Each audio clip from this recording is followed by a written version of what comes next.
radio silence. Sorry, I didn't get that message. Mayday, terrorists have seized the Nakatomi Plaza. This channel is reserved for emergency calls only. Do I sound like I'm ordering a pizza? Hello everybody, welcome back to Screenstars and welcome to another of my classic Bruce Willis reviews. Today I'm taking a look at the 1988 iconic Christmas action film Die Hard. The film is directed by John McTiernan and of course stars Bruce Willis, Alan Rickman, Bonnie Bedelia, Reginald VelJohnson and Paul Gleason. Right, okay, Bruce Willis plays John McClane, who is going to visit his wife in LA. She's taken this high-powered job at the Nakatomi Corporation. He's come to visit, and while there, the whole building is taken over by a group of terrorists led by Hans Gruber, played by Alan Rickman.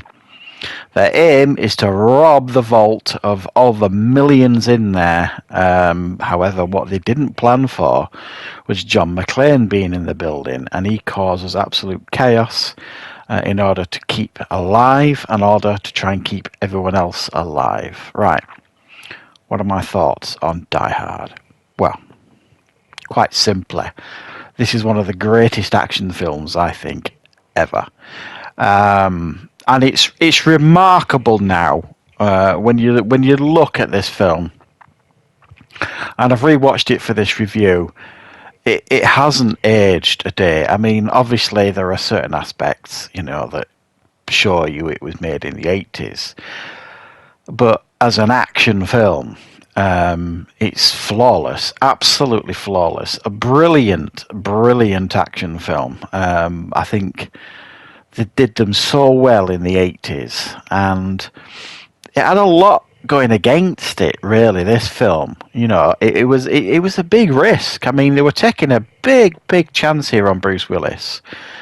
He was known at the time, really, for doing comedy, moonlighting. And I think he'd done Blind Date by this point, the comedy with Kim Basinger. And they were taking a big risk here with Bruce Willis. I mean, this had been touted around for a few years, the novel. Apparently Clint Eastwood was going to turn this into a film in the early 80s.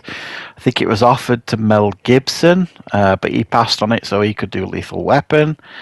So it was touted about for a while. They'd been wanting to make it for a while, and they really did take a risk here with Bruce Willis. And it's funny now when you actually say that, because I can't imagine anybody else playing John McClane. Staggeringly good performance by Bruce Willis playing the everyman. And they didn't do that often in action films in the 80s. The everyman, being the action hero. And that's what makes this work so well. He's not Arnie, he's not Stallone, he's not some, invincible killing machine, John McClane. He's just a cop trying desperately to do the right thing and stay alive. And, he gets battered and bruised, scraped, shot, glass in his feet, you name it, everything happens to him in this film. He's an absolute wreck by the end, but he has got so much heart as a character, and Bruce Willis brings that to the screen effortlessly. It's his greatest role, I think, John McClane. And an iconic action leading performance. He just makes this film. The dialogue, the charm that he brings to the screen, that classic Bruce Willis smile. It just works so well, and he really does make the film. And then you've got the other huge bonus in this film, which is Alan Rickman and Hans Gruber. This was his first American film. Apparently it only really just landed in Hollywood, and he wasn't going to take this role because he was a very well-known Shakespearean actor. He was appalled at the idea of playing a villain in an action film for his first film. But it is really the film that launched his career. I mean, for a while he was kind of typecast as a villain, I suppose, but it's one of the greatest villain performances of all time, and there's very few could do it as well as Alan Rickman. He does it with such effort, such little effort, and again with so much charm. He really brings something special to the role, Alan Rickman. And then you've got the whole dynamic of the cops outside, and I think the way they portray the police in this film, other than Bruce Willis and Sergeant Al Powell, the rest of the law in this film are completely useless. I mean, they portray them as imbeciles, complete imbeciles. I don't know how they got away with it, to be honest. You feel like trained monkeys could make better decisions than the Paul Gleason character and those FBI characters when they turn up. They're absolute fools, and the film just mocks them really in many ways. But it's got so many high points, the film, in regards to action set pieces and shootouts. I love it. The whole sequence, when the stupid police decide they're going to go in, and then they get taken down by the terrorists in the building, and then the rocket launcher takes out the RV, and then Bruce Willis gets involved and chucks some of the C4 down the elevator shaft. I mean, brilliantly done.